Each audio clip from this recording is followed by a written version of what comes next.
ஷபாத் shalom. ஆண்டவராகிய இயேசு கிறிஸ்துவின் நாமத்தினால எல்லாருக்கும் இந்த மாலை பொழுதில் ஷபாத் அமேன் ஷலோமை அமேன் இந்த ஓய்வு நாளினுடைய சமாதானத்தை அமேன் ஊழியக்காரனாகி நான் உங்களுக்கு கூறி உங்களை நான் பிளஸ் பண்ணுறேன், உங்களை ஆசீர்வதிக்கிறேன்.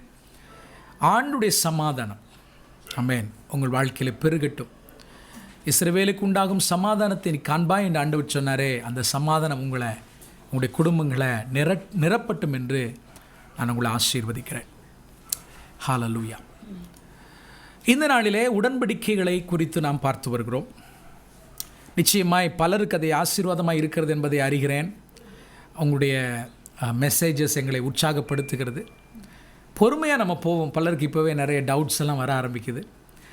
ஒருவேளை இந்த டீச்சிங்கினுடைய தலைப்பு புதிய உடன்படிக்கை அப்படின்ற தலைப்பு இருந்தாலும், புதிய உடன்படிக்கை பற்றி நாம் தெளிவாக புரிந்து கொள்ள வேண்டும் என்றால் முதலிலே மற்ற எல்லா உடன்படிக்கைகளை குறித்து நமக்கு என்ன வேண்டும்? தெளிவு வேண்டும். ஸோ முதல்ல அதை கற்றுக்கொள்வோம். பின்பு நாம் கடைசி எங்கே போவோம்? புதிய உடன்படிக்கைக்கு நம்ம போவோம். அது வரைக்கும் நீங்கள் என்னோடு கூட பொறுமையாக என்ன செய்யணும்? இருக்கணும். பலருக்கு எல்லாமே பாஸ்ட் ஒரே நாளில் சொல்லிட்டா நல்லா இருக்குமே, இப்போவே தெரிஞ்சுக்கிடணும்னு நீங்கள் ஆசைப்படுறீங்க. ஆமாம், என்னுடைய வாஞ்சைக்காக, உங்களுடைய ஆர்வத்திற்காக நான் கத்தரி துதிக்கிறேன். பட் நம்ம கிராஜுவலாக கொஞ்சமாக என்ன செய்வோம்? கற்றுக்கொள்வோம். ஹல்லேலூயா. கர்த்தர் நல்லவர்.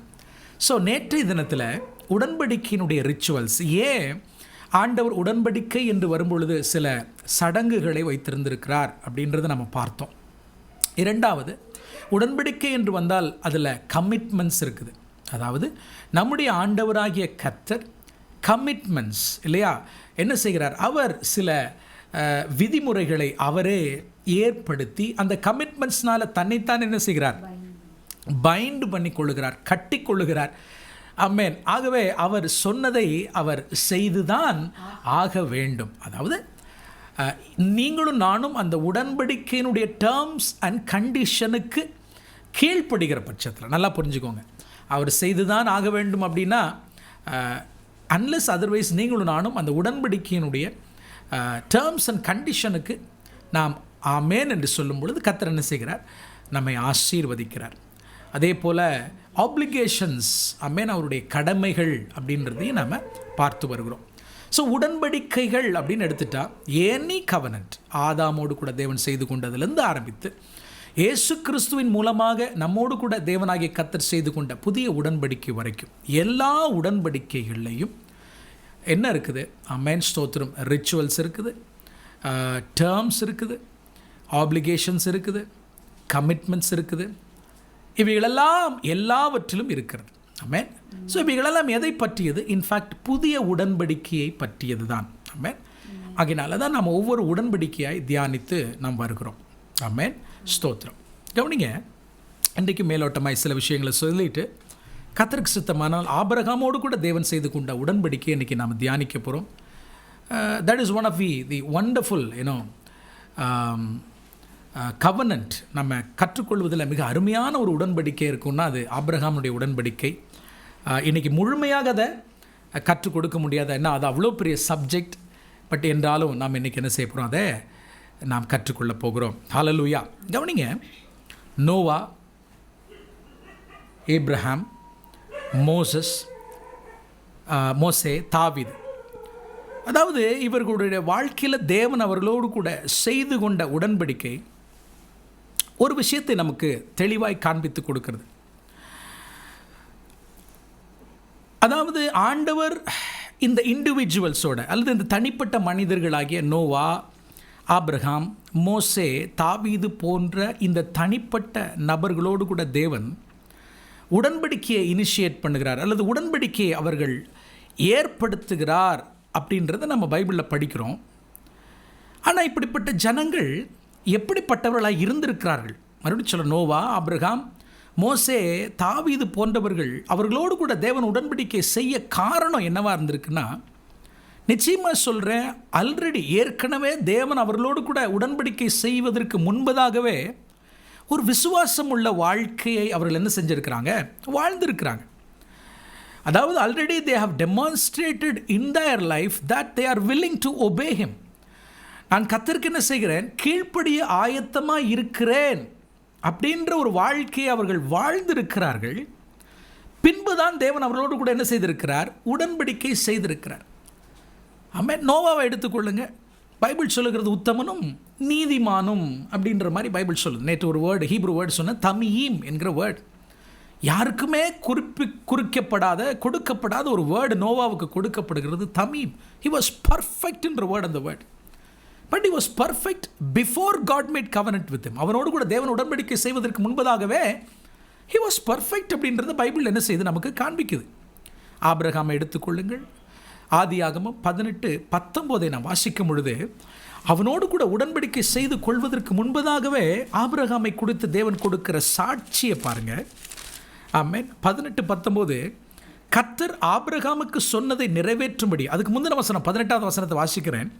நான் செய்ய போகிறதை ஆபிரகாமுக்கு மறைப்பேனோ?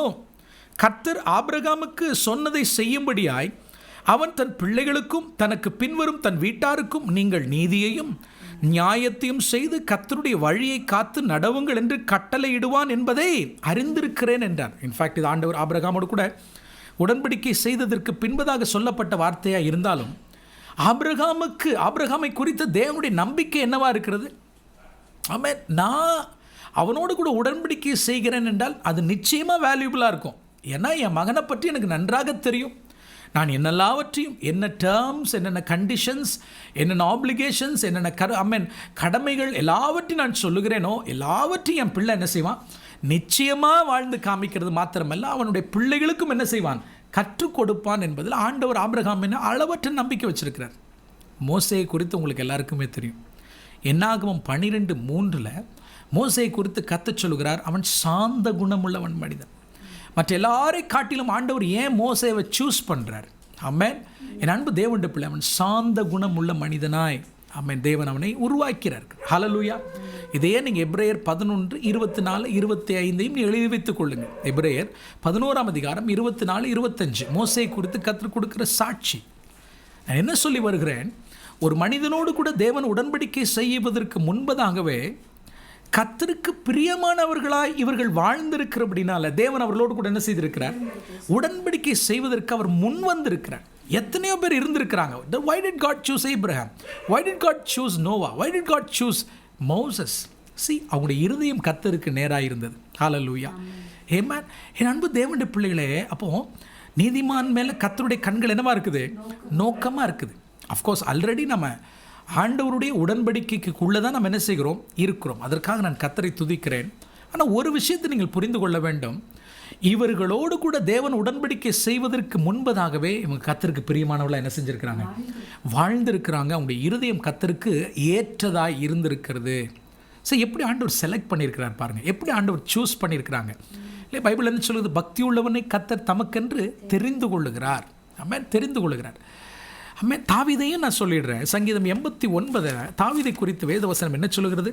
சாம்ஸ் 89, சங்கீதம் 89ஆம் அதிகாரம். ஆமென். 3ஆம் வசனத்தை 4ஆம் வசனத்தை வாசிக்கிறேன். என்னால் தெரிந்து கொள்ளப்பட்டவனோட உடன்படிக்கை பண்ணி என் தாசனாகிய தாவீதை நோக்கி என்ன சொல்றார் பாருங்க. என்னால் தெரிந்து கொள்ளப்பட்ட தாவீதோடு உடன்படிக்கை பண்ணி என் தாசனாகிய தாவீதை நோக்கி என்றென்றைக்கும் உன் தலைமுறையை நிலைப்படுத்தி, தாவீதோடு கூட செய்து கொண்ட உடன்படிக்கை இட்ஸ் an eternal covenant, நித்திய உடன்படிக்கை. ஆமென்.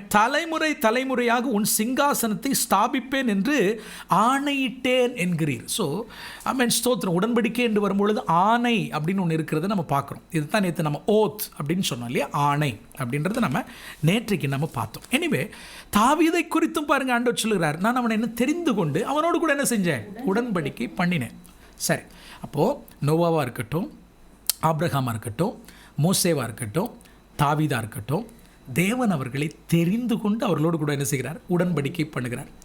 ஸோ இந்த இடத்துல நீங்களும் நானும் கற்றுக்கொள்ள வேண்டிய ஒரு சத்தியம், முக்கியமான ஒரு சத்தியம் உண்டு. என்னன்னு சொல்கிறேன், நல்லா கவனிங்க. ஹல்லேலூயா.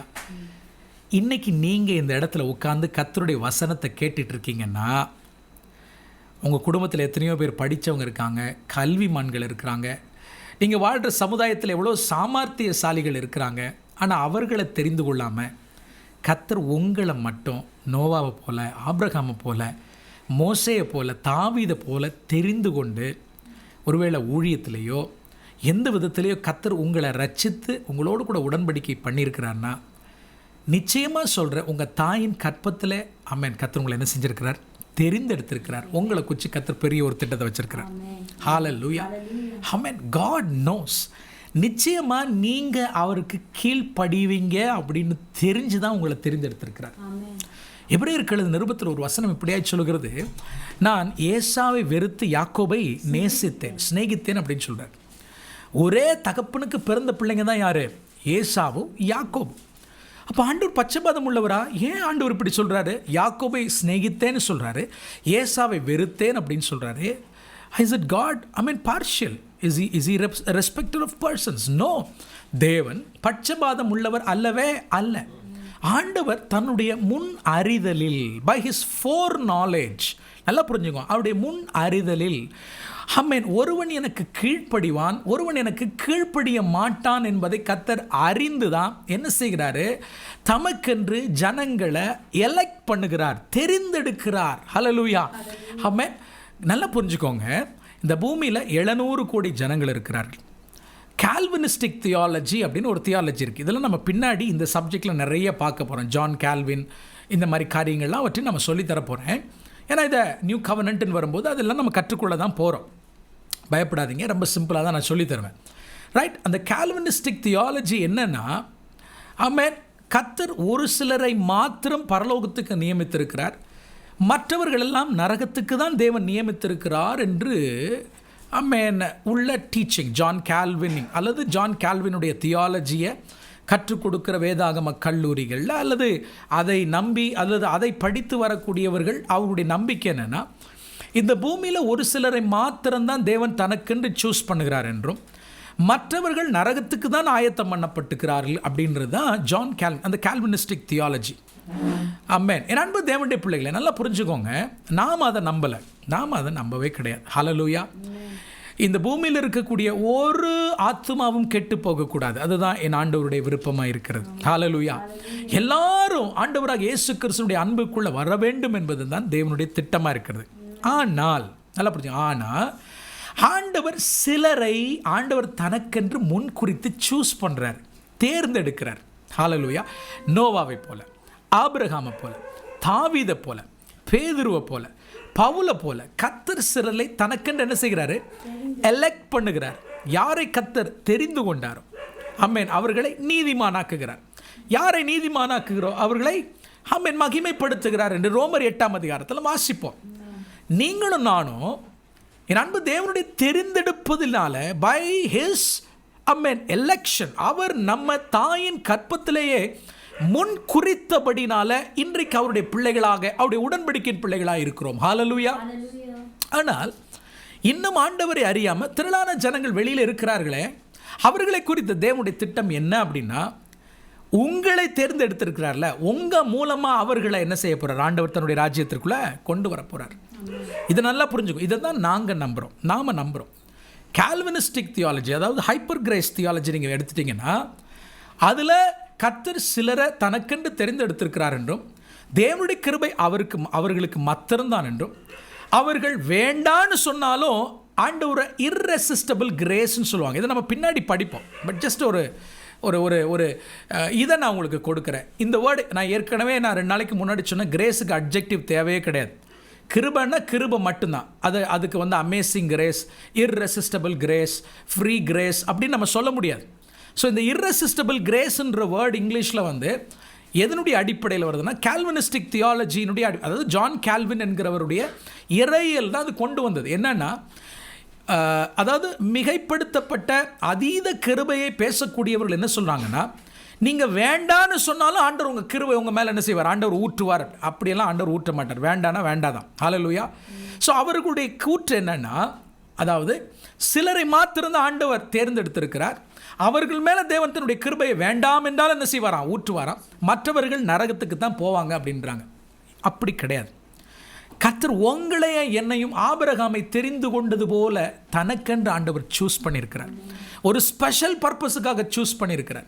ஒரு விசேஷத்தை திட்டத்துக்காக சூஸ் பண்ணியிருக்கிறார். எதற்காக தெரியுமா? உங்கள் மூலமாக கிறிஸ்துனுடைய அன்பை மற்றவர்கள் என்ன செய்ய வேண்டும்? அறிய வேண்டும். ஹல்லேலூயா. ஆகவே நீங்கள் எழுந்து கர்த்தருடைய வார்த்தையை பிரசங்கிக்கும் பொழுது வெளியில் இருக்கிற ஜனங்கள் தங்களுடைய ஃப்ரீ வில்லில் அல்லது அவர்களுடைய சுய விருப்பத்தின்படி நான் இயேசுவை ஏற்றுக்கொண்டேன் என்று ஏற்றுக்கொள்ள உள்ளே வந்தார்கள் என்றால் they can receive the salvation. அவர்கள் வேண்டாம் என்று சொன்னால் அவர்களை யாரும் கட்டாயப்படுத்த முடியாது. ஆனால் you are special. You are special. நான் சொல்கிறேன், இந்த நாளில் ஆபிரகாமை போல, ஈசாக்கை போல, யாக்கோபை போல தேவன் உங்களை என்ன செஞ்சிருக்கிறார்? தெரிந்தெடுத்திருக்கிறார். யாக்கோபை குறித்து தேவனுக்கு ஒரு திட்டம் இருந்துச்சு, டிவைன் ஒரு நோக்கம் இருந்துச்சு. ஏசாவை குறித்து தேவனுக்கு நோக்கம் இல்லையா? நிச்சயமாக இருந்திருக்கிறது. ஏசா அவனும் ஆபிரகாமின் தேவனை அறிந்திருந்திருக்கிறான். தன்னுடைய முற்பிதாக்களின் தேவன் ஏசாவுக்கு நன்றாகவே தெரியும். But by his free will, by his choice அவன் உள்ளே வந்திருக்கலாம். ஆனால் அவன் அதை என்ன செய்யலை? பயன்படுத்தலை. அவன் தேவனை விட்டு வழி விலகி போகவும் அந்நிய தேவன்களை அந்நிய பெண்களை பின்பற்றி போக அவன் முடிவெடுத்தான். ஆனால் யாக்கோபு அப்படி கிடையாது. தாயின் கற்பத்தில் அவனை குறித்து ஆண்டவர் என்ன செஞ்சிருக்கிறார்? ஒரு திட்டத்தை, ஒரு பிளானை வைத்திருக்கிறார்.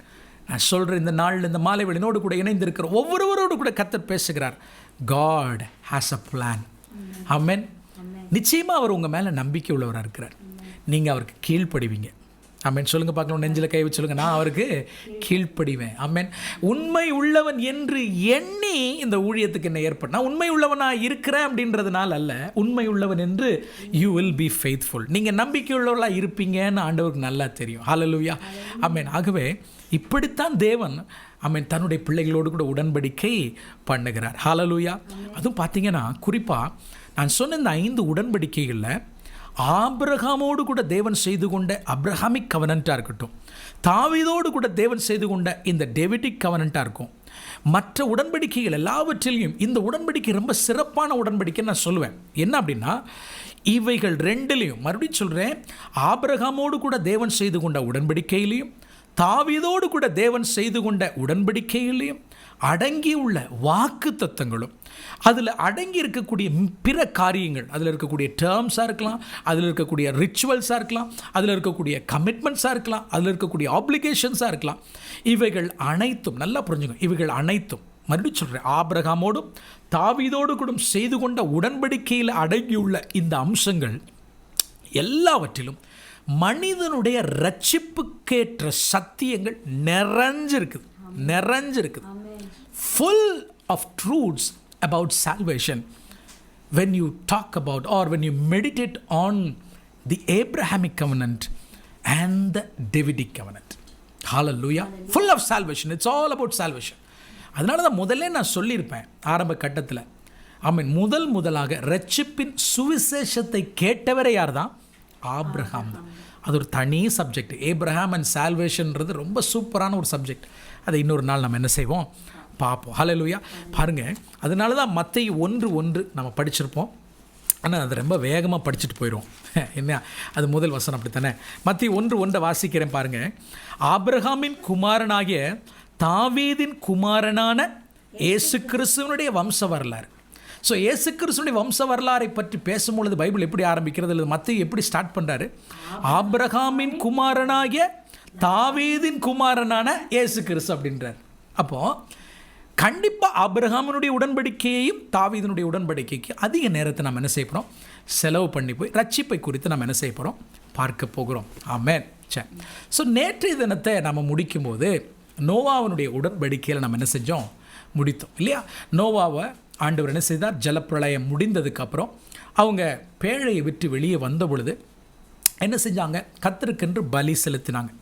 சுத்தமான மிருகங்களை கொண்டு வந்து கர்த்தருக்கென்று பலி செலுத்தினாங்க. சரி, இந்த இடத்துல இன்னொரு விஷயத்தை சொன்னது, ரிச்சுவல்னு ஒரு டாபிக் நீங்கள் எழுதியிருப்பீங்களா? அதற்கு கீழாக நீங்கள் எழுதிக்கொள்ள நம்மளது தொடர்ச்சியாக கூட எழுதலாம். உடன்படிக்கை என்று வரும்பொழுது இன்னொரு முக்கியமான அம்சம் என்னென்னா, blood of the covenant. Blood of the covenant, உடன்படிக்கையினுடைய ரத்தம் ரொம்ப ரொம்ப முக்கியம். சரியா?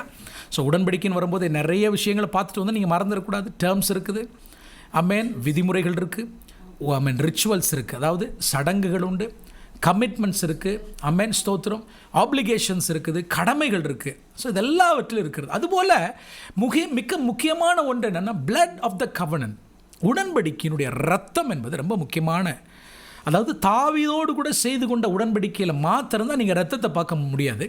மற்ற எல்லா மேஜர் கவனன்ஸ்லேயும் you can see the blood. Amen. அதாவது எப்படி உடன்படிக்கையை கர்த்தர் எஃபெக்டிவ்க்குள்ள கொண்டு வருகிறார் என்றால், ஆமென், த்ரூ blood, ரத்தத்தினால தான் ஆண்டவர் என்ன செய்கிறார், நம்மோடு கூட உடன்படிக்கை செய்கிறார் என்பதற்கு பைபிள் மிகப்பெரிய ஆமென் காரணமாக என்ன செய்கிறது நமக்கு சொல்லுகிறது. உதாரணத்திற்கு நோவாவை குறித்து நீங்கள் பார்க்கும் பொழுது ஆதியாகமம் வசனங்களை எழுதி கொள்ளுங்க, நமக்கு நேரம் இல்லை. ஆதியாகமம் 8:20 நோவா பலிகளை செலுத்தி தேவனோடு கூட என்ன செய்தார், உடன்படிக்கை செய்தார். அல்லது பலிகள் வாயிலாக, ஆமென், இரத்தத்தின் வாயிலாக தேவன் நோவாவோடு கூட உடன்படிக்கை செய்தார். Right? So wherever a covenant is made, blood is shed. எங்கெல்லாம் உடன்படிக்கை செய்யப்படுகிறதோ அங்கே இரத்தம் சிந்தப்படுகிறது. ஆபிரகாம் ஆதியாகமம் 15 ஆபிரகாமோடு கூட தேவன் உடன்படிக்கை செய்யும் பொழுது, ஆமென், ஆபிரகாம் என்ன செய்தார், காளைகளை, ஆமென், கடாக்களை, மிருகங்களை 2ஆக துண்டித்து இரத்தத்தை சிந்தி தேவனோடு கூட உடன்படிக்கை செய்தார். So the sacrifice was made when the covenant was made between Abraham and God in Genesis 15. அதே போல் யாத்திராகமம் 24:8 நீங்கள் எழுதி கொள்ளுங்கள். யாத்திராகமம் 24:8 பார்க்கும் பொழுது மோசே உடன்படிக்கையினுடைய இரத்தத்தை ஜனங்கள் மேலே தெளித்து என்ன செய்கிறார், ஜனங்களை உடன்படிக்கைக்கு உட்படுத்துகிறார். ஆமென். மோசே he sprinkled the blood of the covenant on the people of Israel. யாத்திராகமம் 28. ஸோ ஆமென், 24:8. ஆமென். ஆண்டவர் என்ன செய்கிறார்னா, ஆமென், அந்த இரத்தத்தினால் இஸ்ரவேல் ஜனங்களோடு கூட உடன்படிக்கை செய்கிறார். அதே போல் ஆண்டவராகிய இயேசு கிறிஸ்து மத்தேயு 26 ஆமென், தன்னுடைய சீஷர்களோடு கூட அமர்ந்திருக்கும் பொழுது, ஆமென், இது, ஆமென், ஸ்தோத்திரம், என்னுடைய புதிய உடன்படிக்கையின் இரத்தம் என்று சொல்லி, ஆமென், உடன்படிக்கையினுடைய இரத்தத்தினால நம்மோடு கூட ஆண்டவர் என்ன செய்தார், உடன்படிக்கை செய்து கொண்டார். ஸோ தாவீதினுடைய உடன்படிக்கையில் மாத்திரம்தான் நம்ம பிளட் ஷெட்டை நம்ம பார்க்கல. மற்ற எல்லா உடன்படிக்கையிலும் நம்ம எதை பார்க்குறோம், ஆமென், ஸ்தோத்திரம், ரத்தம் சிந்தப்படுதலை நம்ம பார்க்குறோம். ஹல்லேலூயா. ஆமென். தாவீதினுடைய உடன்படிக்கை ரொம்ப ஸ்பெஷல். அதை நம்ம பின்னாடி பார்ப்போம். ஏன்னா தாவீதோடு கூட செய்து கொண்ட உடன்படிக்கை அது இட்டர்னல் கவர்னட், எல்லாமே இட்டர்னல் கவர்னட் தான். பட் தாவீதோடு கூட செய்து கொண்ட உடன்படிக்கை it's about the end times, அது கடைசி நாட்களை பற்றியது. வெளிப்படுத்தல் விசேஷத்தை நம்ம படிக்க வேண்டியதாக இருக்கும். தாவீதினுடைய உடன்படிக்கையை நம்ம என்ன செய்யணும், ஆமென், நாம் தெரிந்து கொள்ள வேண்டும் என்றால். ஹல்லேலூயா. ஆகவே உடன்படிக்கை என்று வரும்பொழுது பிளட் ரொம்ப ரொம்ப முக்கியம். ஏன் நாம் இதெல்லாம், ஆமென், புதிய உடன்படிக்கை என்ற டைட்டில் நம்ம உள்ள சப்ஜெக்டில் ஏன் நம்ம இதெல்லாம் படிக்கிறோம் அப்படின்னா, இவையெல்லாவற்றிற்கும் புதிய உடன்படிக்கை என்ன உண்டு, சம்பந்தம் உண்டு. இவைகளை நாம் புரிந்து கொள்ளாவிட்டால், ஆமென், புதிய உடன்படிக்கை நாம் என்ன செய்ய முடியாது, புரிந்து கொள்ளவே முடியாது. So blood is very very important. In fact கணவன் மனைவியினுடைய திருமணத்தில் கூட, என் அன்பு தேவனுடைய பிள்ளைகளை, தாலி கட்டுவதனாலேயோ மோதிரம் மாற்றுகிறதுனாலேயோ திருமணம் அல்ல. டியூரிங் த கான்சுமேஷன் ஆஃப் மேரேஜ் இரத்தம் சிந்தப்படுகிறது. நல்லா புரிஞ்சுக்கோங்க. ஸோ அங்கேயும் பாருங்கள், அந்த கவனன்ட்டில் கூட கணவன் மனைவி உறவில் கூட இரத்தத்தினால தான் என்ன செய்யப்படுகிறது, உடன்படிக்கை செய்யப்படுகிறது அப்படின்றத திருமணமானவர்களுக்கு இது தெரியும். ஹல்லேலூயா. என் அன்பு தேவனுடைய பிள்ளைகள், அதனால தான் மேரேஜாக இருக்கட்டும், any covenant which is made by blood, it cannot be broken. So தேவனுடைய பிள்ளைகளை, கிறிஸ்தவர்களுக்கு நான் குறிப்பாக சொல்லுகிறேன், ஆண்டுடைய பிள்ளைகளுக்கு நான் சொல்லுகிறேன், டைவர்ஸ்ன்ற பேச்சுக்கு என்ன கிடையாது, இடம் இல்லைன்றதை நீங்கள் என்ன செய்யணும், புரிந்து கொள்ள வேண்டும். டைவர்ஸ்ன்ற பேச்சுக்கே இடம் கிடையாது. பிகாஸ் உங்களுக்கும் உடைய மனைவிக்கும் ஏற்பட்டிருக்கிற உடன்படிக்கை இரத்தத்தால் செய்து கொள்ளப்பட்ட உடன்படிக்கை என்பதை ஒரு நாள் மறந்து போக வேண்டாம். ஹல்லேலூயா. அப்பா, ஆண்டவர் எவ்வளவு காரியங்களை உடன்படிக்கைக்குள்ள வச்சு பாவியான என்ன மீட்கிறார். ஹல்லேலூயா. பாவியாகிய உங்களையும் என்னையும் தன்னுடைய பிள்ளைகளாய் மாற்றுவதற்கு இவ்வளவாப்பா நீங்கள் பிளான் பண்ணணும், இவ்வளவாப்பா நீங்கள் செய்யணும். என் அன்பு தேவனுடைய பிள்ளை, இவ்வளவாவற்றையும் செய்வது அவருக்கு ஈஸி தான். ஆனால் ஏன் இவைகளெல்லாம் செய்கிறாரு, இந்த ரிச்சுவல்ஸ் எல்லாம் என்னத்திற்கு, இந்த கமிட்மெண்ட்ஸ் எல்லாம் என்னத்திற்கு, இந்த ரத்தமெல்லாம் ஏன் சிந்தப்படணும், எதற்காக இவ்வளோ டேர்ம்ஸ் அண்ட் ஆப்ளிகேஷன்ஸ், இதெல்லாம் எதுக்கு அப்படின்னு கேட்டிங்கன்னா, எவ்வளவாய் அவர் உங்களையும் என்னையும் அவர் நேசிக்கிறார் என்பதை நீங்கள் புரிந்து கொள்ள வேண்டும். அவ்வளோதான். புரிந்து கொள்ளணும். ஆமென். நான் என் பிள்ளைங்களை நேசிக்கிறேன் என்பதை நான் வாயினால் மட்டும் சொல்கிறதில்ல. தினந்தோறும் காலையில் எழுந்திரிச்சு என் பிள்ளைகளை பார்த்து, டாடி உங்களை நேசிக்கிறேன், அப்படி நான் சொல்கிறதோடு இல்லை, ஆமென், நான் அவர்களை நேசிக்கிறேன் என்பது என் செயலை நான் என்ன செய்கிறேன், காமிக்கிறேன், என் செயலில் காமிக்கிறேன். அப்படியாகிலும் என்னுடைய அன்பை என்னுடைய பிள்ளைகள் புரிந்து கொள்வார்கள் என்ற நம்பிக்கை எனக்கு உண்டு. ஆனால் உண்மை என்னென்னா, பிள்ளைங்க வளர வளர வாலிப வயதை எட்டும் பொழுது அப்பாவோட அன்பு அவங்களுக்கு என்ன செய்யறதில்ல, தெரியறதில்ல. ஹல்லேலூயா, உண்மைதான். ஆமென். சின்ன பிள்ளைகளாக இருக்கும்போது நம்முடைய மார்பில் வந்து பிள்ளைங்க சாஞ்சிக்கிறாங்க. ஆனால் ஒரு வாலிப வயதை எட்டி அந்த பிள்ளைங்க வளர்ந்ததுக்கப்புறம் ஆமென், வேறு ஏதோ காரியங்களில் பிள்ளைங்க மாட்டிக்கிறதுனால ஆமென், அப்பாவோட அன்பும் அம்மாவோட அன்பும் அவங்களுக்கு என்ன செய்ய மாட்டேங்குது, தெரிய மாட்டேங்குது. ஹல்லேலூயா. இது மாதிரி தான் கிறிஸ்தவ வாழ்க்கையிலும் என் அன்பு தேவனுடைய பிள்ளைகளை, அந்த ரட்சிக்கப்பட்ட ஆரம்பத்தில் குழந்தைகளை போல ஆண்டவரை நேசிக்கிறோம், அவர் மேலே அவ்வளோ அன்பு வச்சுருந்தோம், ஆமென், துடிக்கிறோம், சர்ச்சுக்கு போகாமல் நம்மளால் என்ன செய்ய முடியல, இருக்க முடியல. ஆனால் வளர்ந்து வளர ஆமென், நாமளும் நம்ம பிள்ளைகளை போல் என்ன செய்கிறோம். ஆனாலும் இவைகள் எல்லாவற்றையும் திரும்ப படிக்க, இந்த உடன்படிக்கையுடைய அம்சங்களை, டேர்ம்ஸை, ஆமென், என்னெல்லாவற்றையும் நமக்காக செய்திருக்கிறார் என்பதை கர்த்தர் உடன்படிக்கையின் புஸ்தகத்தில் எழுதி கொடுத்துட்டார் பாருங்க. அதை திரும்ப படிக்க நமக்கு என்ன தெரியுதுன்னா, அவர் மேலே அன்பு வருது. ஹல்லேலூயா, அவர் மேலே அன்பு வருது. அதனால தான் ஆமென், யாத்திராகமம் புஸ்தகத்திலே இஸ்ரவேல் ஜனங்களுக்கு கொடுக்க வேண்டிய 613 கட்டளைகளை மோசேயின் மூலமாக தேவன் கொடுத்துடுறார். மோசேயின் மூலமாக ஆண்டவர் என்ன செஞ்சிடறார், கொடுத்துடுறார். ஆனால் திரும்ப கானானுக்கு அருகாமையில் என்ன செஞ்சாச்சு, வந்தாச்சு. இன்னும் ஆமென், ஒரு அடி எடுத்து வச்சா எதுக்குள்ளே நுழைஞ்சிருவோம், கானானுக்குள்ளே நுழைஞ்சிருவோம். ஆனால் மோசேனால் உள்ள என்ன செய்ய முடியல, போக முடியல. மறுபடியும் இஸ்ரவேல் ஜனங்கள் எல்லாவற்றையும் கூப்பிட்டு திரும்ப ஆமென், ஆண்டவர் யாத்திராகமத்தில் சொன்ன அத்தனை வார்த்தைகளையும், கடந்து வந்த பாதைகள் எல்லாவற்றையும் திரும்ப சொல்லுகிறார். அதுதான் உபாகம புஸ்தகம். The book of Deuteronomy is nothing but the repetition of God's word again by Moses. மோசே திரும்ப அந்த ஜனங்களுக்கு ஞாபகப்படுத்தி, மறந்துடாதீங்க ஆண்டவர் உங்களை எப்படி நடத்தி வந்தார், அவருடைய பலத்தை கரத்தினால், அவருடைய ஓங்கிய புயத்தினால் உங்களை எப்படி நடத்தி வந்தார் என்பதை என்ன செஞ்சிடாதீங்க, மறந்துடாதீங்கன்னு சொல்லி திரும்பவும் எல்லாவற்றையும் அவர்களுக்கு ஞாபகப்படுத்தி, இன்ஃபேக்ட் அது புது ஜெனரேஷனாக இருந்ததுனால புதிய அந்த ஜெனரேஷனுக்கு எல்லாவற்றையும் மறுபடியும் மோசே கற்றுக் கொடுத்து ஒரு பாட்டையும் பாடினார். ஆமென். ஒருவேளை இவங்க வசனத்தை தான் மறந்துடுவாங்க, பாட்டையாவது என்ன செய்வாங்க, மனப்பாடமாக பாடுவாங்கன்னு சொல்லி மோசேயின் பாட்டுன்னு ஒரு பாட்டையே அவர் என்ன செஞ்சார், பாடி அவர்களுக்கு ஒரு ஆமென், அன்னைக்கு இருந்தார் ஒரு சீடியை போட்டு கையில் என்ன செஞ்சிருப்பார், கொடுத்துருப்பார். ஆண்டவர் என்ன செஞ்சிடாதீங்க, மறந்துடாதீங்க. ஏன் இதை படிக்கிறோம், இவ்வளவாக என்ன நேசிக்கிறீரா ஆண்டவரை, இவ்வளவாக என்ன நேசிக்கிறீரா, என்னை ஒருவனை உங்களுடைய பிள்ளைகளாய் மாற்றும்படி இவ்வளவு முயற்சி நீங்கள் எடுத்திருக்கிறீங்களா, இவ்வளவு பிளானை நீங்கள் போட்டிருக்கீங்களா அப்படின்றத நம்ம அறிவதற்காகத்தான் இத்தனை உடன்படிக்கைகள். ஏன் ஆண்டவர் ஒரே உடன்படிக்கையோடு முடிச்சிருக்க கூடாதா? ஏன் நோவா, ஏன் ஆபிரகாம், ஏன் மோசே, ஏன் தாவீது, எவ்ரி கவனன்ட் ஒவ்வொன்றையும் படிக்கும் பொழுது உங்களுக்குள்ள அவ்வளவு ஆமென் ஆண்டவருடைய அன்பை நீங்கள் பார்க்க முடியும். நேற்றுக்கு முடிக்கும் பொழுது நோவாவினுடைய உடன்படிக்கையை முடித்தோம். ஆண்டவர் நோவாவோடு கூட செய்து கொண்ட உடன்படிக்கையில் அவர் பண்ண ப்ராமிஸ் என்ன, இனிமேல் இந்த பூமியை தண்ணீர்னால் என்ன செய்ய மாட்டேன், அழிக்க மாட்டேன். இரண்டாவது முக்கியமான ஒரு உடன்படிக்கையில் ஆண்டவர் அவனோடு கூட உடன்படிக்கை செய்தார், இந்த பூமியில் உணவுக்கு என்ன இருக்காது, பஞ்சமே இருக்காது. பூமி இருக்கிற நாளளவும் there will be seasons as well as விதைப்பும் அறுப்பும் இருக்கும், பஞ்சம் இருக்காது. அப்படின்னு என்ன அர்த்தம், ஒருத்தன் கூட பட்டினி என்ன செய்யக்கூடாது, இருக்கக்கூடாது என்பதற்காக இந்த பூமி அவனுக்கு தேவையான எல்லாவற்றையும் என்ன செய்யும், தரும்னு சொன்னார். இதை விட நமக்கு என்ன வேணும்? நம்முடைய செல்ஃபிஷ்னஸ், நம்முடைய சுயநலம், எனக்கு தான் எல்லாம் வேணும், ஆமீன், எனக்கு மிஞ்சினது எனக்கு தான் அப்படின்னு நம்ம நினைக்கிறதுனால தான் ஏழை இன்னும் ஏழையா இருக்கிறான். இன்னும் பலர் பட்டினியோடு இன்றைக்கு இரவு படுக்கைக்கு போறாங்க. பட் ஆண்டவர் நல்லவர். இன்னைக்கு வரைக்கும் ஆண்டவர் இந்த பூமியில் ஒரு குறை என்ன செய்யல, வைக்கல.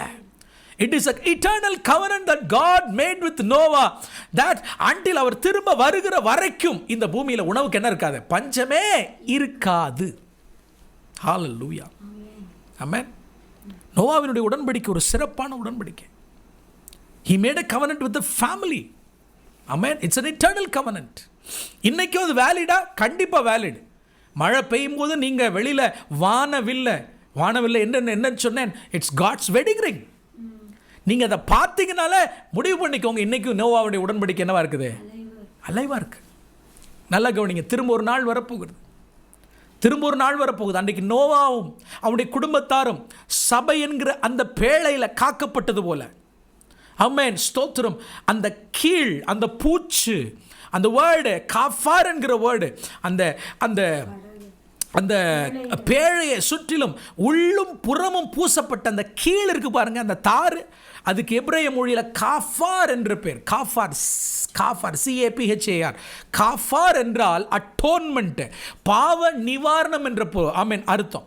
பாவ நிவாரணத்திற்கு எந்த வேர்டு பயன்படுத்தப்பட்டதோ அதே வார்த்தையை தான் நோவாவினுடைய பேழையில் உள்ளும் புறமும் பூசப்பட்டிருக்கிற கீழுக்கு ஆண்டவர் பயன்படுத்தி இருக்கிறார். நோவாவும் அவனுடைய குடும்பத்தாரும் அவர்கள் அட்டோன்மெண்ட்டினால, பாவ நிவாரண பலியினால காக்கப்பட்டு என்ன செய்தார்கள்? அந்த சபை வரப்போகிற அழிவுக்கு என்ன செய்தது? தப்புவித்தது. ஹல்லேலூயா, தப்புவிக்கப்பட்டது. ஹல்லேலூயா சொல்லுங்க பார்க்கலாம். என் அன்பு தேவனுடைய பிள்ளைகளை, கடைசி நாட்களில் இன்னொரு நோவா குடும்பத்தை உருவாக்கிட்டு இருக்கிறார். ஆமென். ஸோ ஆண்டவர் புதிய உடன்படிக்கையினுடைய நோக்கம் என்னன்னா, அகெயின் ஆமென், இயேசு கிறிஸ்துவின் மூலமாக விழுந்து போன இந்த உலகத்தை கர்த்தர் திரும்ப என்ன செய்கிறாரு? உள்ள கொண்டு வந்து அகெயின் ஒரு நோவா ஃபேமிலியை கர்த்தர் திருச்சபை என்கிற ஆமென் ஒன்றில் உருவாக்குறார். நீங்களும் நானும் அந்த அட்டோன்மெண்ட், அந்த கீழ், அந்த ஆமென் உடன்படிக்கையினுடைய ரத்தத்தினால உள்ளும் புறமும் என்ன செய்யப்பட்டிருக்கிறோம்? பூசப்பட்டு அவருடைய வருகைக்காக காத்து கொண்டிருக்கிறோம். இனிமேலும் பூமி ஜலத்தினால் அழிக்கப்பட போறதில்லை, ஆனால் அக்கினிக்கு இரையாக வைக்கப்பட்டிருக்கிறது. எகெயின் நோவாவினுடைய பேட்டர்ன் மறுபடியும் ஃபாலோ ஆக போகிறது. அன்றைக்கு அக்கினி, அதை விட மோசமான ஒரு நிலைமை. ஆனால் நீங்களும் நானும் உடன்படிக்கைக்குள்ள இருக்கிறபடினால காக்கப்படுவோம். ஹல்லேலூயா. ஆண்டவர் உங்களோடு கூட பேசுகிறாரா? எத்தனை பேர் நன்றி சொல்றீங்க உடன்படிக்கைகளுக்காக? ஹல்லேலூயா. கர்த்தர் நல்லவர், அவருடைய கிருபை என்றும் உள்ளது. சரி, இன்னைக்கு ஆபிரகாமுடைய உடன்படிக்கை நம்ம ஆரம்பிப்போம். இன்னைக்கு ஆரம்பிக்க தான் போகிறோம். ஹல்லேலூயா. சிம்சோனை குறித்து பைபிள் சொல்லும்போது அவன் இஸ்ரவேல் ஜனங்களை ரட்சிக்க தொடங்குவான் அப்படின்னு தான் இருக்குது. ரட்சிக்க தொடங்கி முடிப்பான் இல்லை, அதான் முடிக்காமல் போயிட்டாங்க. அவன் பிறக்கிறதுக்கு முன்னாடி ஆண்டவர் என்ன சொன்னார்? ரட்சிக்க தொடங்குவான் அப்படின்றார். அப்போ சிலர் தொடங்குவாங்க, முடிக்க மாட்டாங்க. ரைட், நான் இன்னைக்கு தொடங்குறேன், நாளைக்கு முடிச்சிடுறேன். எதை? ஆபிரகாமோடு கூட தேவன் செய்து கொண்ட உடன்படிக்கை. நீங்கள் அதை எங்கே வாசிக்கலாம்? ஆதியாகமம் 12:2-3 ஆகிய வசனங்களை நாம் வாசிக்கலாம். Genesis chapter 12 verse 2 and 3. ஆமென். பியூட்டிஃபுல்லான ஒரு covenant. We'll spend a lot of time in that. ஆமென். ஆதியாகமம் 12:1-2 கர்த்தர் ஆபிரகாமை நோக்கி, ஆபிராமை நோக்கி, ஆப்ராம் இன்னும் ஆபிரகாமா மாத்தல. ஆப்ராம்னா ஃபாதர் ஆஃப் இன்டெலிஜென்ஸ் என்ற அர்த்தம். ஃபாதர் ஆஃப் இன்டெலிஜென்ஸ், புத்திமான்களின் தகப்பன் அர்த்தம். Intelligence, right. கர்த்தர் ஆபிராமை நோக்கி, நீ உன் தேசத்தையும் உன் இனத்தையும் உன் தகப்பனுடைய வீட்டையும் விட்டு புறப்பட்டு நான் உனக்கு காண்பிக்கும் தேசத்துக்கு போ. நான் உன்னை பெரிய ஜாதியாக்கி உன்னை ஆசீர்வதித்து உன் பேரை பெருமைப்படுத்துவேன். நீ ஆசீர்வாதமாய் இருப்பாய். ஹல்லேலூயா. இது ஆபிரகாமோடு கூட தேவன் செய்து கொண்ட உடன்படிக்கை. எனக்கு அன்பான தேவனுடைய பிள்ளைகளே, குறிப்பாக நான் முன்பு சொன்னது போல, this covenant, this particular covenant God made with Abraham, it gives a clear picture of God's covenantal idea. அதாவது ஆண்டவர் மனிதனோடு கூட செய்து கொண்ட எல்லா உடன்படிக்கைக்குள்ளே இருக்கக்கூடிய தேவனுடைய யோசனையை ஒரே உடன்படிக்கையில் நீங்கள் பார்க்கணும்னா ஆபிரகாமுடைய உடன்படிக்கையில் பார்க்கலாம்.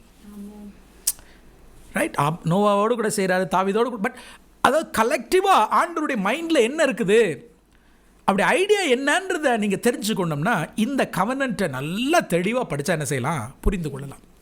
ஹல்லேலூயா. ஆமென்.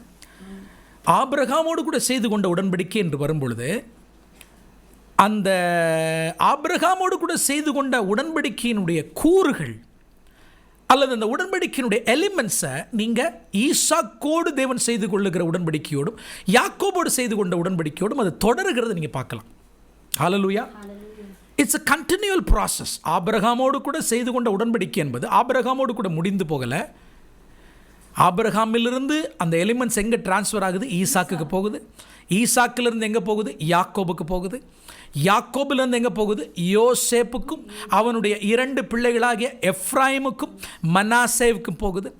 தென் இந்த உடன்படிக்கை தான், இப்போ நான் சொல்கிறது அண்டர்லைன் பண்ணிக்கோங்க, நல்லா கவனிங்க. இந்த உடன்படிக்கை தான் ஆமென் ஸ்தோத்திரம் மோசே மூலமாக இஸ்ரவேல் ஜனங்களோடு கூட சீனாய் மலையில் கன்ஃபார்ம் பண்ணப்படுகிறது. ஹல்லேலூயா. மறுபடியும் சொல்கிறேன், மோசே மூலமாக இதே உடன்படிக்கை தான் இஸ்ரவேல் ஜனங்களோடு என்ன செய்யப்படுகிறது? Confirm பண்ணப்படுகிறது. Then it has been extended to David. then from David is extended until Jesus Christ. Hallelujah. இயேசு கிறிஸ்து வந்து என்ன செய்கிறார்னா இதை நிறைவேற்றுகிறார், இதை அக்கம்ப்ளிஷ் பண்ணுகிறார், இதை முழுமையடைய செய்கிறார். அப்படின்னு என்ன அர்த்தம்? ஆபிரகாமோடு கூட செய்து கொண்ட உடன்படிக்கை ஆபிரகாமோடு கூட முடித்துக் கொள்ளுகிறதல்ல, அப்படியே எங்க வரைக்கும் அந்த எலிமெண்ட்ஸ் போகுது, இயேசு கிறிஸ்து வரைக்கும் என்ன செய்கிறது போகிறது நம்ம பார்க்கணும். ஹல்லேலூயா. என் அன்பு தேவனுடைய பிள்ளைகளே, ஆபிரகாம் என்று பேசும்போது ஒரு நாளும் நீங்கள் கவலைப்படக்கூடாது. This covenant is not only for the physical descendants of Abraham.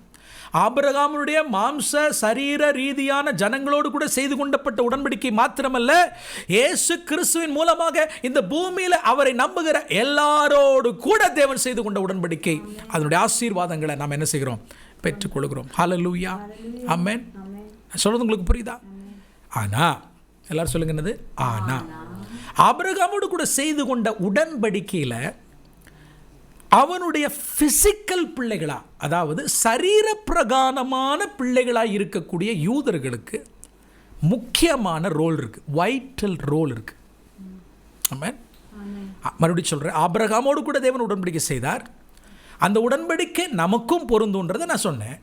ஆனால் அதில் முக்கியமான வேலையை யாருக்குன்னா அவனுடைய ஃபிசிக்கல் பிள்ளைகளுக்கு தான். They have a vital role in the covenant of Abraham. ஆமென்.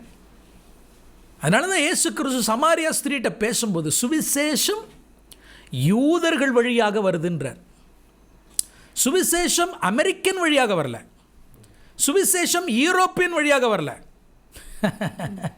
பிரச்சனை என்னன்னா அங்கிருந்து வந்ததுனால தான் இன்னைக்கு பல குழப்படிகள், நமக்கு எது உண்மை எது பொய்ன்னு தெரியல. சுவிசேஷம் யார் வழியில் வருது? யூதர்கள் வழியில் வருது. ஏன் நாம் பழைய ஏற்பாட்டில் இருக்கக்கூடிய எல்லா உடன்படிக்கையிலும் படிக்கணும் அப்படின்னா, யூதனாகிய தாவீது, யூதனாகிய மோசே, யூதனாகிய யாக்கோபு, இவர்களுடைய வாழ்க்கையில் தேவன் செய்கிற உடன்படிக்கைகள் ரொம்ப ரொம்ப இன்றியமையாதது. ஏன்னா அவங்க ஆபிரகாமுடைய உடன்படிக்கையில் முக்கிய பங்கு என்ன செய்கிறாங்க, வகிக்கிறார்கள். They have a great responsibility. இது அழகாக பேதுரு அப்போஸ்தலர் நடவடிக்கைகளில் பேசுவார். இந்த வசனத்தை படிக்கும்போது நமக்கு புரியும். ஏன்னா நம்ம யூதர்களை பெருசாக நினைக்கிறதில்ல. சில இறையில் கற்றுக் கொடுக்கிறவங்க தேவனுடைய திட்டம் யூதருடைய வாழ்க்கையில் இல்லை என்று கற்றுக் கொடுக்கிறவர்கள் உண்டு. சரி, போகட்டும். அவங்க இல்லாமல் நம்ம சுவிசேஷத்தை பார்த்துருக்க முடியாதுன்றதை நம்ம ஒரு நாள் மறுக்கவே முடியாது.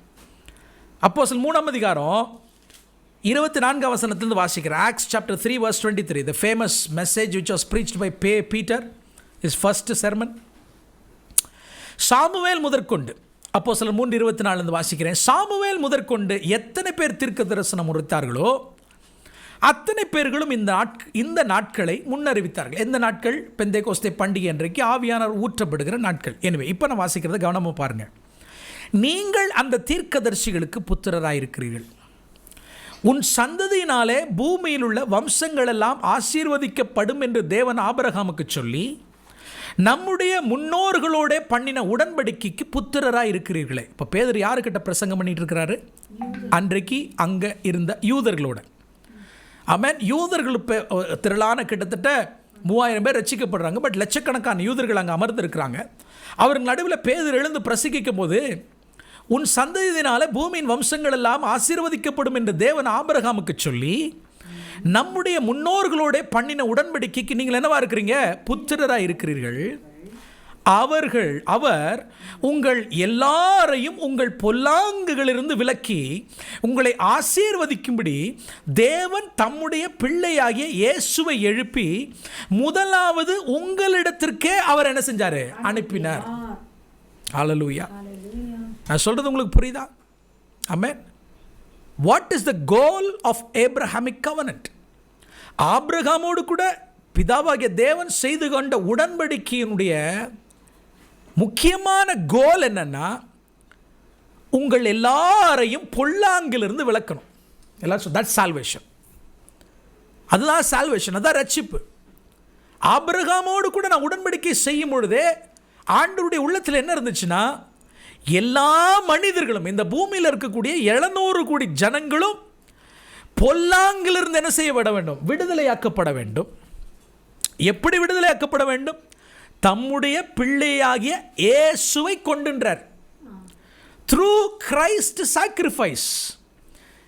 ஸோ பேதுரு ஆமென் எருசலேமில் பெந்தைகோஸ்தே பண்டிகை அன்னைக்கு எல்லாருக்கும் பிரசங்கம் பண்ணும்போது எந்த உடன்படிக்கையை பேசுகிறார்னா ஆபிரகாமோட உடன்படிக்கை பேசுகிறார்.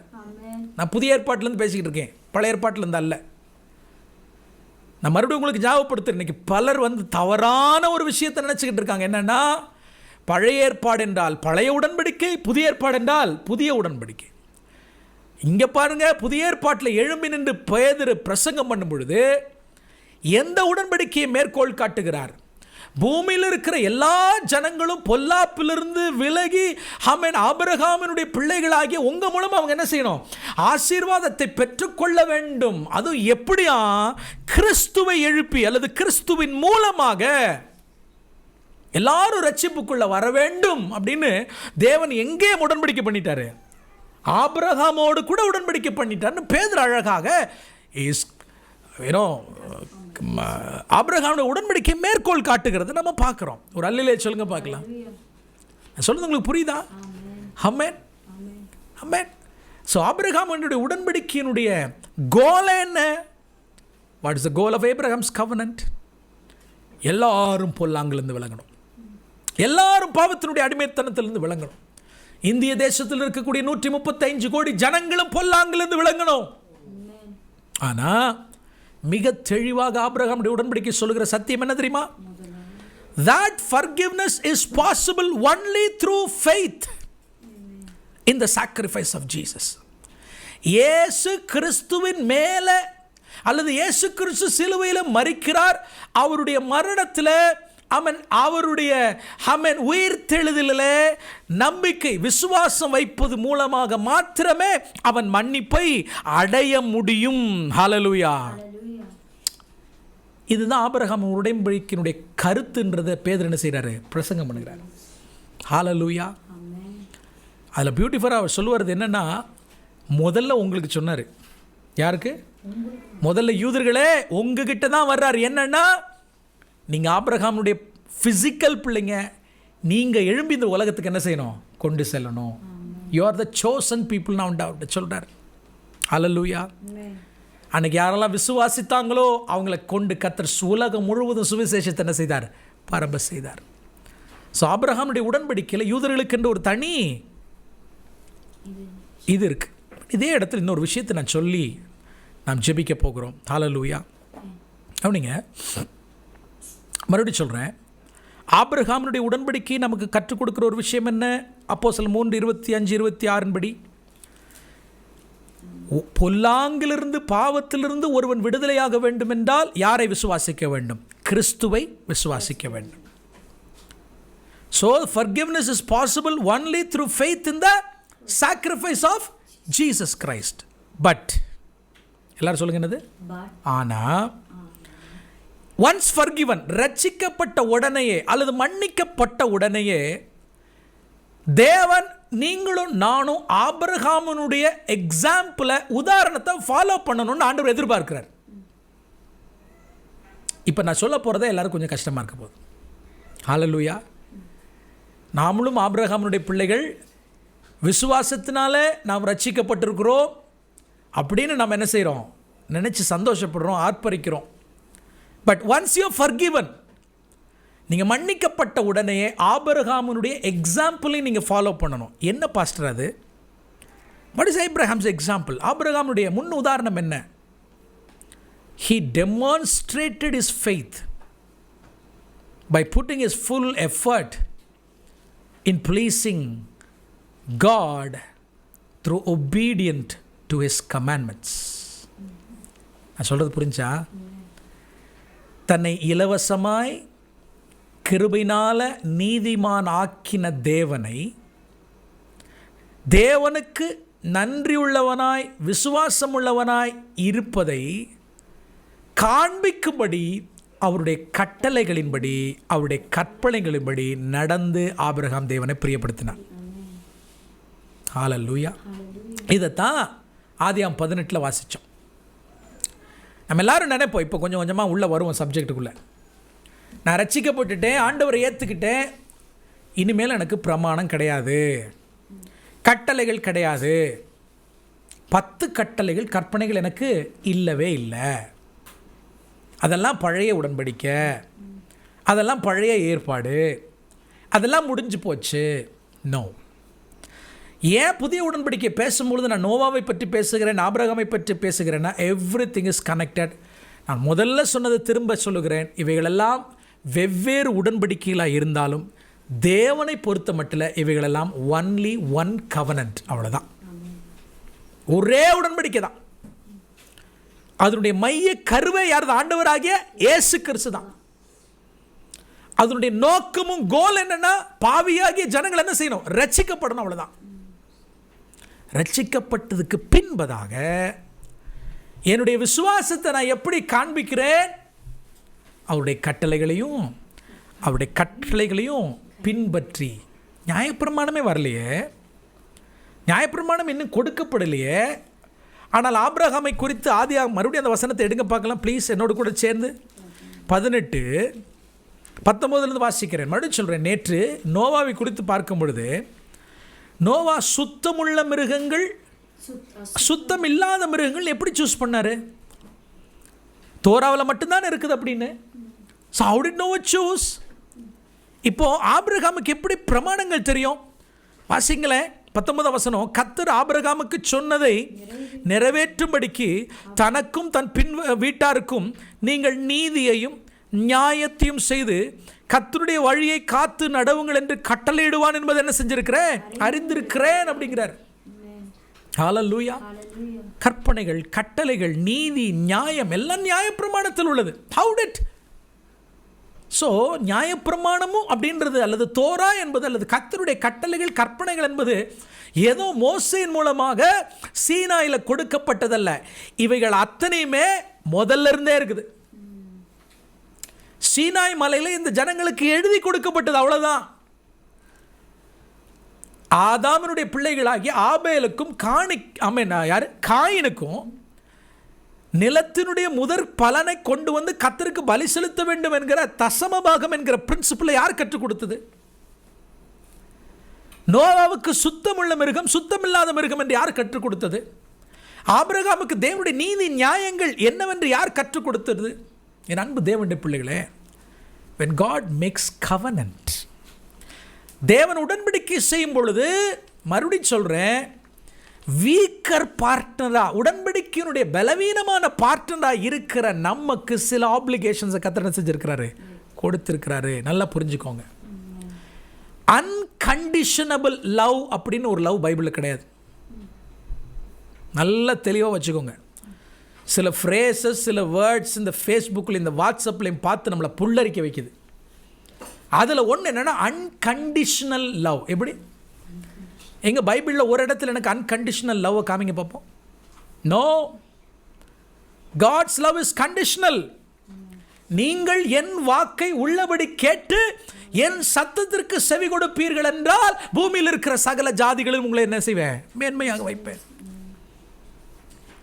தேவனுடைய புதிய ஏற்பாட்டிலிருந்து சொல்லிடுறேனே, தேவனுடைய ஒரே பேரான குமாரனை விசுவாசிக்கிறவன் எவனோ, there is a condition. விசுவாசியாதவன் இல்ல, விசுவாசிக்கிறவன் எவனோ அவன் கெட்டு போகாமல் நித்திய ஜீவன். God's love is not unconditional. சும்மா இந்த இங்கிலீஷில் நல்லா கேட்கறதுக்கு நல்லா இருக்கும் வேர்ட் எல்லாம், பைபிளில் இருக்கான்னு பாருங்க. ஆமென். ஸோ ஆபிரகாமோடு கூட தேவன் உடன்படிக்கை பண்ணுகிறார். ஹல்லேலூயா. ஸோ அந்த உடன்படிக்கையை தான் பேதுருவும் பேசுகிறார். என்னன்னா, பூமியில் இருக்கிற எல்லா ஜனங்களும் கிறிஸ்துவினுடைய பலியின் மூலமாக அவருக்குள்ள என்ன செய்ய வேண்டும்? வர வேண்டும். அதோடு கூட சேர்ந்து வந்ததுக்கு அப்புறம் சால்வேஷன் இஸ் பை கிரேஸ். கற்பனைகளையோ கட்டளைகளையோ பின்பற்றுகிறதுனால ரட்சிப்பல்ல, ரட்சிக்கப்பட்ட பின் அவருக்கு நான் விசுவாசம் உள்ளவனாக இருப்பதற்காக கட்டளைகளையும் கற்பனைகளை என்ன செய்கிறேன்? பின்பற்றுகிறேன். இதை கற்றுக் கொடுப்பதுதான் ஆபிரகாமுடைய உடன்படிக்கை. நாளை தினத்தில் அந்த டேர்ம்ஸ் அண்ட் கவர்னன்ஸை பார்க்க போகிறோம். அந்த உடன்படிக்கையை கர்த்தர் செய்கிறத நம்ம பார்க்க போகிறோம். ஆதியாகமம் 15ஆம் அதிகாரத்தில் சிலுவையை நான் உங்களுக்கு காண்பிக்க போகிறேன். ஆமென். ஆண்டவர் எப்படி உடன்படிக்கை செய்தார் என்பதை நம்ம பார்க்க போகிறோம். ஆல்ரெடி தேவசுத்தம் திருச்சபையில் இருக்கிற விசுவாசிகளுக்கு அதை பற்றி தெரியும். ஆனாலும் நம்மோடு கூட பலர் இணைந்திருக்கிறதுனால அதை குறித்து நம்ம சற்று பார்க்க போகிறோம். So tomorrow it's going to be wonderful. Amen. நீங்கள் ஆயத்தமாகிக் கொள்ளுங்கள். கர்த்தர் எவ்வளோ நல்லவராக இருக்கிறார். ஹல்லேலூயா. ஒரு மனுஷரும் கெட்டு போகக்கூடாது என்பதற்காகத்தாங்க இந்த பூமிக்கு ஆண்டவர் வந்தார். ஹல்லேலூயா. இன்றைக்கி நீங்களும் நானும் உடன்படிக்கையினுடைய பிள்ளைகளாக இருக்கிறோமே. நம்மை சுற்றில் இருக்கக்கூடிய லட்சக்கணக்கான ஜனங்கள் பாவத்தில் செத்துட்டு இருக்காங்களே, அழிந்து கொண்டு இருக்கிறாங்களே. ஆமென். ஸ்தோத்திரம்.